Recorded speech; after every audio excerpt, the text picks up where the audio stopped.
Chapter 15. Crush your enemy totally. All great leaders since Moses have known that a feared enemy must be crushed completely. Sometimes they have learned this the hard way. If one ember is left aligned, no matter how dimly it smothers, a fire will eventually break out. More is lost through stopping halfway than through total annihilation. The enemy will recover and will seek revenge. Crush him not only in body but in spirit.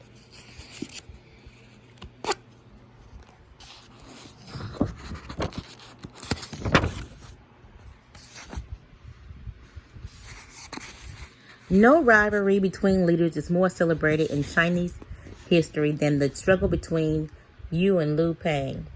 These two generals began their careers as friends, fighting on the same side. Yu came from a nobility, large and powerful, given to bouts of violence and temper, a bit bullheaded. He was yet a mighty warrior who always fought at the head of his troops. Liu Pang came from peasant stock. He had never been much of a soldier and preferred women and wine to fighting. In fact, he was something of a scoundrel, but he was wily and he had the ability to recognize the best strategies, keep them as his advisors, and then listen to their advice. He had risen in the army through these strengths. In 208 BC, the king of Chu sent two massive armies to conquer the powerful kingdom of Qing. One army went north under the generalship of Xing Yi, with Yu second in command. The other, led by Liu, headed straight to Qing. The target was the kingdom's splendid capital, Yang. And Yu, ever violent and impatient, could not stand the idea that Pang would get to Yang first and perhaps would assume command of the entire army. At one point on the northern front, Yang commander Yi hesitated in sending his troops into battle.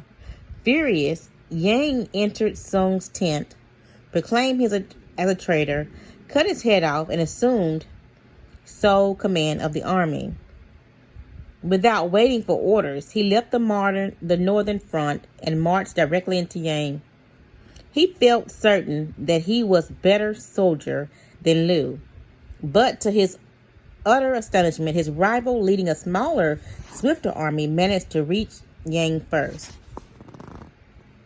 Fang had an advisor, Fang Xin, who warned him the village headman, Liu, used to be greedy only for riches and women, but since entering the capital, he has not been led astray by wealth, wine, or sex. That shows he is aiming high. Fang urged Yu to kill his rival before it was too late. He told the general to invite the Willie Pleasant and banquet at the camp outside of Yang, and in the midst of celebratory sword dance, to have his head cut off. The invitation was sent to Liu to fell Liu for the trap and came to the banquet. But Yang hesitated in ordering the sword dance, and by the time he gave the signal, Liu had sensed a trap and managed to escape. Bah! Cried Fang in disgust, seeing that Fang had botched the plot. One cannot plan with a simpleton. Liu Pang will steal your empire, yet, and make us all his prisoners. Realizing his mistake, Fang hurriedly marched on to Yang, this time determined to hack off his rival's head. Liu was never one to fight when the odds were against him, and he abandoned the city. Ning captured Yang, murdered the young prince of Qing, and burned the city to the ground. Liu was not Yang's bitter enemy, and he pursued him for many months, finally cornering him in a walled city. Lacking food, his enemy in disarray, Liu sued for peace. Again, Fang warned, saying, "Crush him now. If you let him go, again, you will be sorry later." But Hang decided to be merciful. He wanted to bring Lu back to Chu alive and to force his former friend to acknowledge him as master. But Fang proved right. Lu managed to use the negotiations for his surrender as a distraction, and he escaped with a small army. Hang, amazed that he had yet again let his rival slip away, once more set out for Lu, this time with a ferocity that he seemed to have lost his mind. At one point, having captured Lu's father in battle, Sang stood the old man up during the fighting and yelled, "Lu," across the line of troops, "surrender now, or I shall boil your father alive." Lu calmly answered, "But we are sworn brothers, so my father is your father also. If you insist on boiling your father, send me a bowl of soup." Sang back down, and the struggle continued. A few weeks later, in the thick of the hunt, Sang scattered his forces unwisely, and in the surprise attack, Lu was unable to. In a surprise attack, Lu was unable to surround his main garrison. For the first time, the tables were turned. Now it was Hang who sued for peace. Lu's top advisor urged him to destroy Hang, crush his army, show no mercy. To let him go would be like rearing a tiger. It would devour you later, the advisor said. Lu agreed. Making a false treaty, he lured Hang into a relaxing defeat, then slaughtered almost all of his army. Hang managed to escape along on foot. Knowing that Lu had put a bounty on his head, he came up with a small group of his own retreating soldiers and cried out, "I hear Lu Pang has offered 1,000 pieces of gold and a fifth and 10,000 families for my head. Let me do you a favor." Then he split his own throat and died. Sang Yu has proven his ruthlessness on many occasions. He rarely hesitated on doing away with a rival if it seemed purposeful. It served his purpose. But with Lu Pang, he acted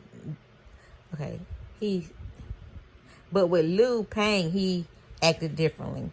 He respected his rival and did not want to defeat him through deception.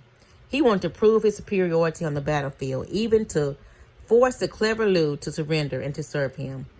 Every time he had this rival in his hands, something made him hesitate, a fatal sympathy with or respect for the man who, after all, had been a friend and comrade in arms. But the moment Hang made it clear that he intended to do away with Lu, yet failed to accomplish it, he sealed his own doom. Lu would never suffer the same hesitation once the tables were turned. This is the fate that faces all of us. When we sympathize with our enemies, when pity or the hope of reconciliation makes us pull back from doing away with them, we often strengthen their fear and hatred of us. We have beaten them and they are humiliated. Yes, we nurture these resentful vipers who will one day kill us. Power cannot be dealt with this way. It must be exterminated, crushed, and denied. And the chance to return to haunt us. This is all the truer with a former friend who became an enemy. The law of governing fatal antagonism reads, reconciliation is out of the question. Only one side can win. It must win totally. Lu Pang learned this lesson well. After defeating you, this son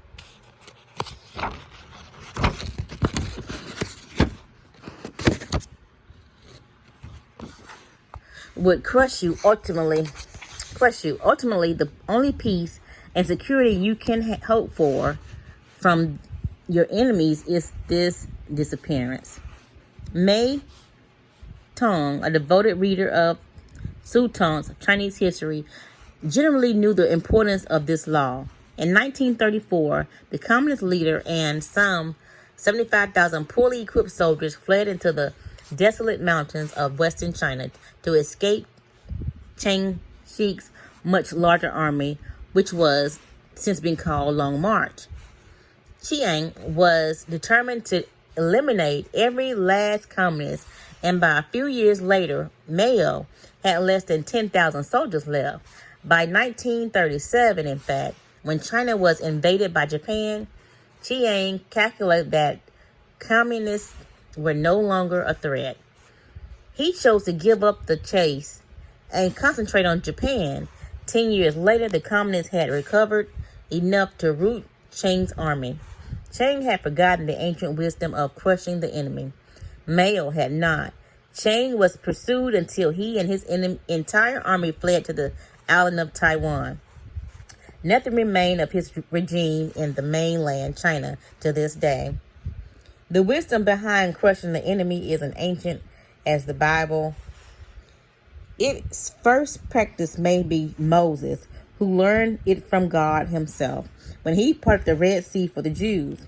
Then let the water flow back over the pursuing Egyptians, so that not so much was one of them remained. When Moses returned from Mount Sinai with the 10 Commandments and found his people worshiping the golden calf, he had every last offender slaughtered.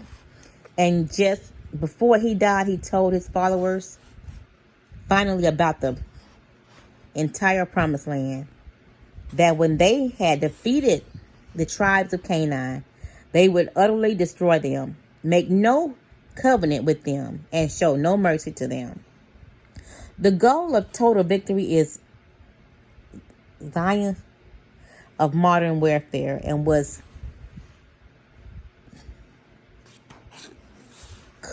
codified as such by Karl von Witz, premier philosopher of war.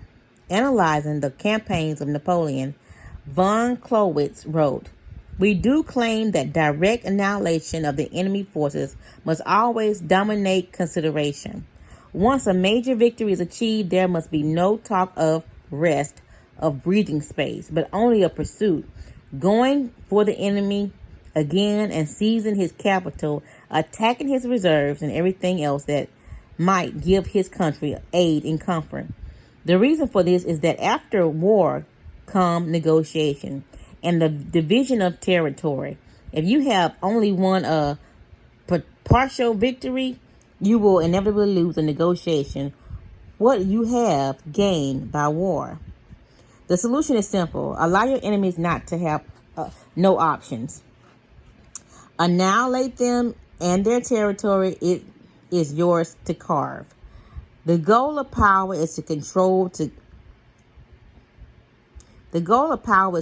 your enemies completely, to make them obey your will. You cannot afford to go halfway. If they have no options, they will be forced to do your bidding. This law has applications far beyond the battlefield. Negotiation is the insidious viper that will eat away at your victory. So give your enemies nothing to negotiate, no hope, no room to maneuver. They are crushed, and that is that. Realize this. In your struggle for power, you will stir up rivalries, create enemies. There will be people you cannot win over who will remain your enemies no matter what. But whatever would you inflict on them, deliberately or not, do not take their hatred personally. Just recognize that there is no possibility of peace between you, especially as long as you stay in power. If you let them stick around, they will seek revenge as certainly as night follows day. To wait for them to show their cards is just silly. As Empress Wu understood by then, it will be too late. Be realistic. With an enemy like this around, you will never be secure. Remember the lessons of history and the wisdom of Moses and Mao. Never go halfway. It is, of course, a question of murder. It is a question of banishment, sufficiently weakness, and then exile from your court forever. Your enemies are rendered harmless. They have no hope of recovering, insinuating themselves and hurting you. If they cannot be banished, At least understand that they are plotting against you, and pay no heed to whatever friendliness they feign.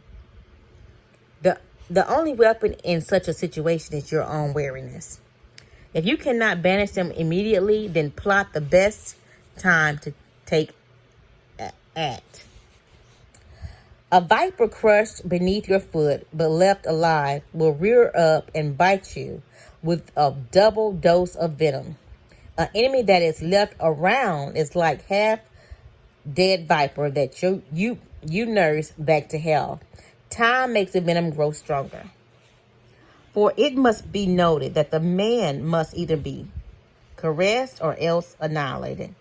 They will avenge themselves for small injuries, but cannot do so for great ones. The injury, therefore, that we do to a man must be such that we do not fear his revenge. Machiavelli.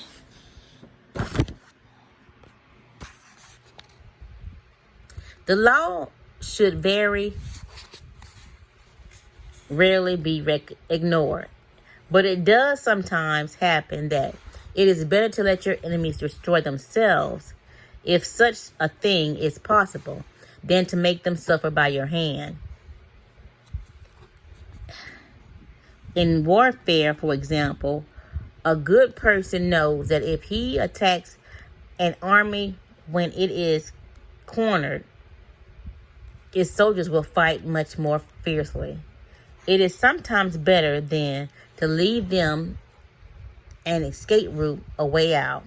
As they retreat, they wear themselves out and ultimately more demoralized by the retreat, by a defeat he might inflict on the battlefield.